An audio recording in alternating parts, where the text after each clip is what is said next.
A lot of things that people have in their house use energy. We've got a new fridge that saves more energy.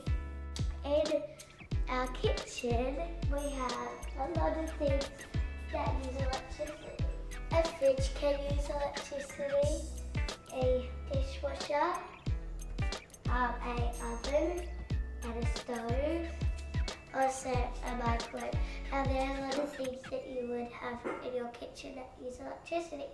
This is an energy efficient fridge as we've got a new fridge because it doesn't waste that much power.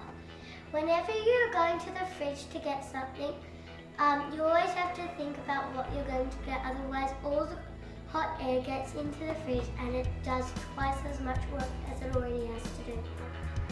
Say I wanted some milk, I would have to think about it first